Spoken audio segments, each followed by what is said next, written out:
What is annotating texts? Annotating a text means writing on or marking it in some way in order to understand and engage with it. This learning strategy is most used in text-based subjects such as English and humanities.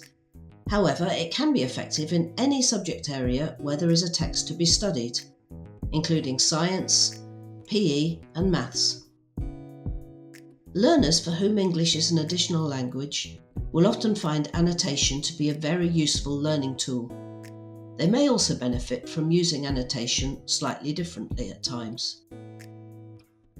Examples of activities: annotating with pictures. Year 3 is looking at a text with sentences and a diagram about the life cycle of a frog. In the class is a Band A learner who is new to both English and literacy. The teacher provides her with flashcards which have words and pictures of eggs, tadpole, frog, etc.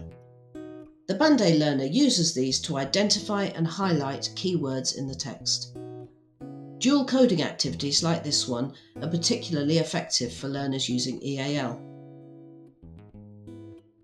True or false? Learners in Year 7 have a geography text about oceans.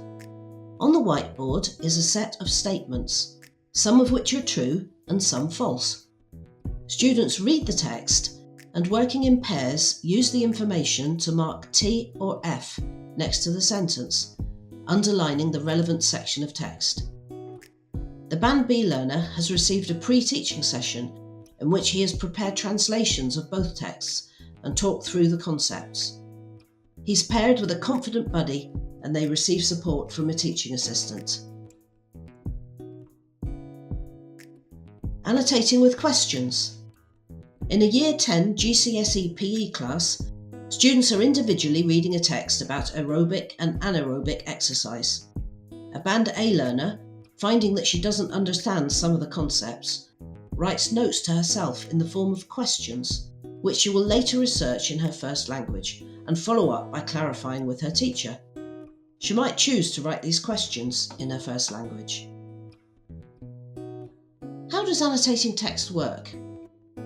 As learners may not be familiar with annotation, it is useful to model what you require by annotating a text on the interactive whiteboard before asking learners to do a similar task. Talk through your thought process as you annotate the test. If learners who use EAL are being asked to do something slightly different, make sure this is also modelled for them.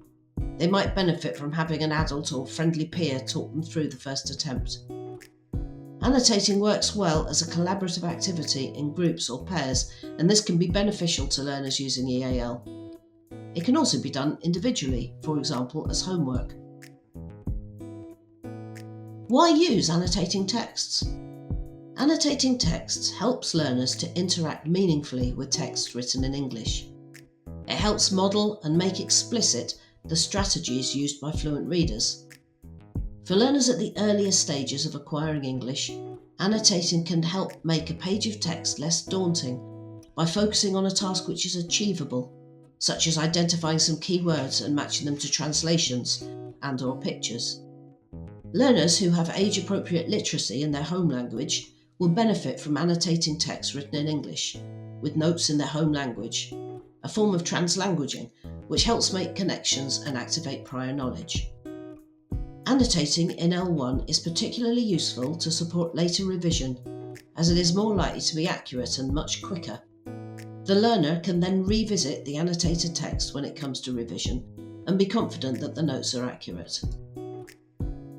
As learners progress through the stages of English language proficiency, they will be able to attempt more annotation strategies such as identifying key parts of a text or literary devices, and eventually develop a useful set of studies tools.